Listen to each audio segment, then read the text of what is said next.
does help. We're shining.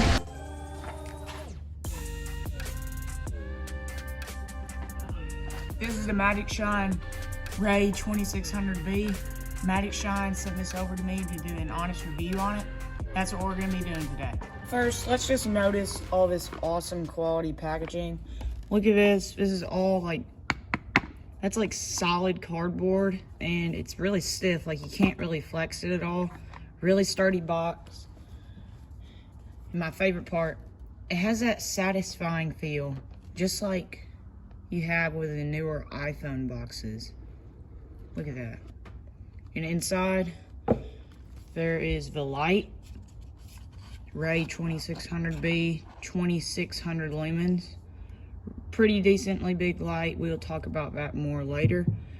Another big feature about this light is you have a remote that you can attach to your handlebar to change different light modes that you can set up in the app. Beneath the box right here, you got a bunch of stuff. Let me just talk about this. So this will attach to your handlebars. I'll show y'all how to install it later. Then you also have different lengths that go on that for different lengths of handlebar, diameter, widths, or whatever. Here's your charger. This does charge with USB-C, which is a big pro in my opinion. And then that is a GoPro mount, as well as the instructions, which, well, you don't need. Lastly, this bike light comes with a 2-month guaranteed warranty. And this is basically that warranty sheet. It's just a little sheet that explains what that means and all that fancy stuff. Now, I didn't really ask for this. It was just kind of a thing that they gave me on the side of the deal. So this is a helmet mount for the 2600B. I believe you can also use this with a Garmin like computer thing. So if you did want to put a Garmin computer on the top of your head, on your helmet, you could. This is a neat little attachment for the helmet. Basically, what this allows you to do is have light wherever your head turns. As you can see right there, there's a little thing right there. It can move up and down while it's on the top of your head, of course. And there is a strap that allows you to strap it to your helmet. So basically, it comes with this attachment right here, as I showed in the unboxing part of the video. And this is supposed to go on your handlebars. Can't really explain it whenever I don't have a bike over here. So let's go grab one. This is my mom's Specialized rock hopper, and we're gonna be using it because my bike is unfortunately, well, I'll talk about it later. The reason why I'm using this bike on the stand is because, well, it does make it up a little bit higher and it's easier to work on. You can do this without a stand. It's completely possible. So basically, go ahead and grab your little piece that I showed you earlier. The one that comes pre-installed on this little adapter piece or whatever it's called should be the correct size for most bikes. But depending on what diameter this part of your bar is, you might need to change it out, this longer piece.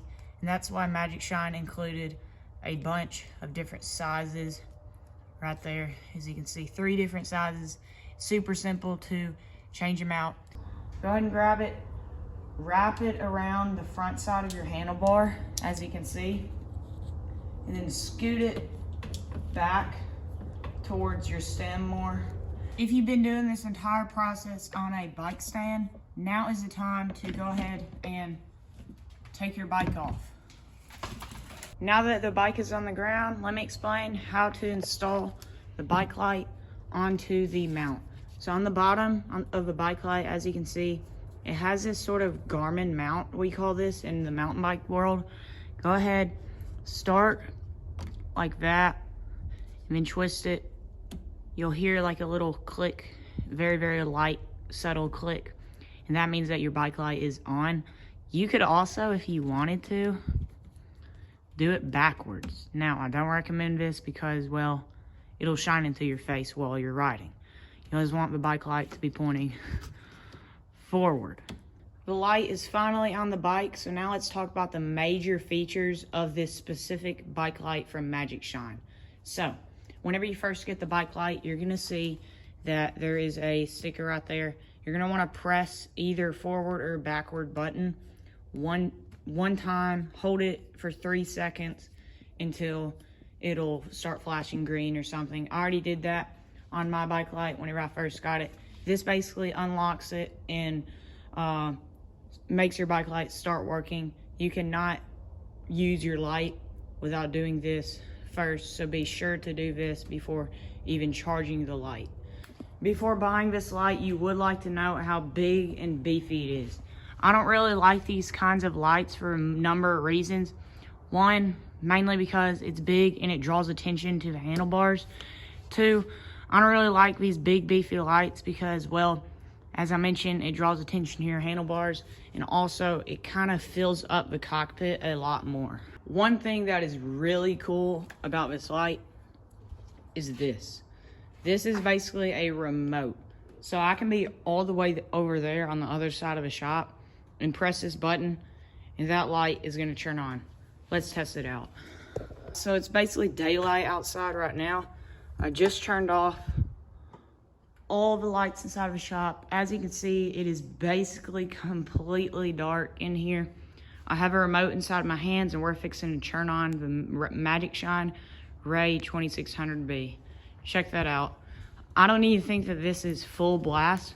Now, let me talk about why you should not have this bike light on full blast.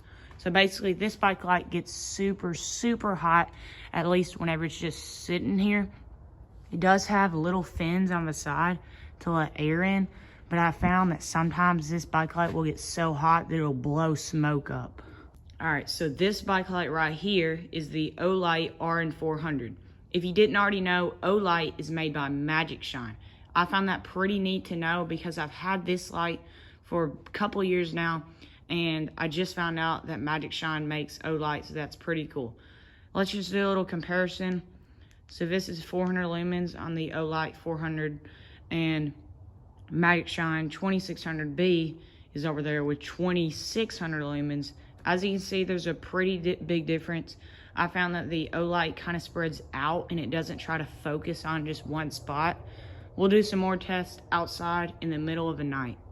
It is nighttime, and you know what I like to do at nighttime. This is a bike light review, so of course we gotta ride at night and just see how the light performs. This light is 2600 lumens, so I think it's probably gonna light up the trail a bunch. Before we head outside, I would like to show y'all the app. So this bike light is turned off at the moment. I've already set it up in the Magicshine app. Loading. Okay, there we go. Now, here I can basically turn on the light, just like that. That is 75% power on the main light, or the floodlight. That's the main light. See a difference? I do. Let's turn it all the way up. That is full blast. All those 2600 lumens are going right to that bike light. I have different modes set, which we will be testing out on the trail. Now, I've also got my helmet mount on right there. It was super duper simple to install, so you can see, and I think it's going to turn out pretty good. I'm going to test it first with the handlebar mount.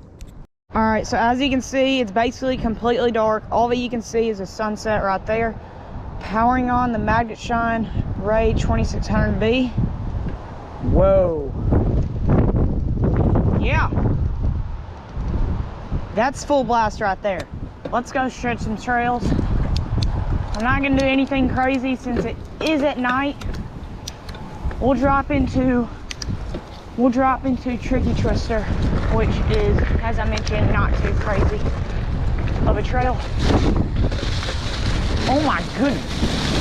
Whoa, almost slipped out right there.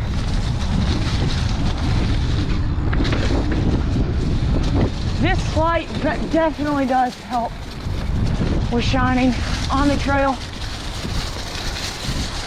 You don't have to be a mathematician to know that GoPros are horrible at dark lighting.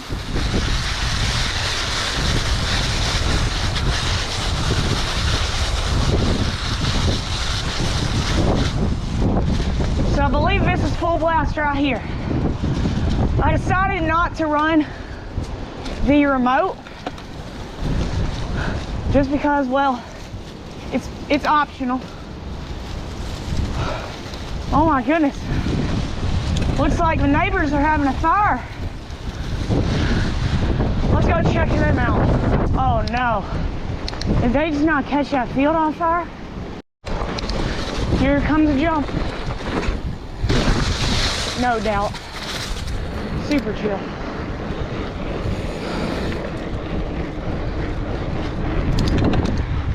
What did the neighbors do today?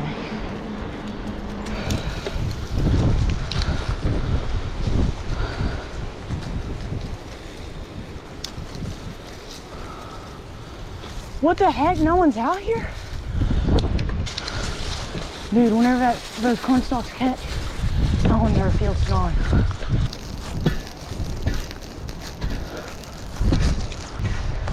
I knew that shovels were always a good tool to have.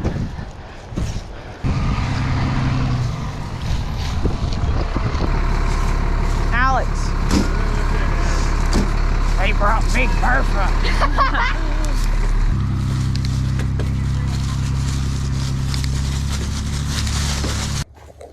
So I'm gonna have to end this video pretty early on.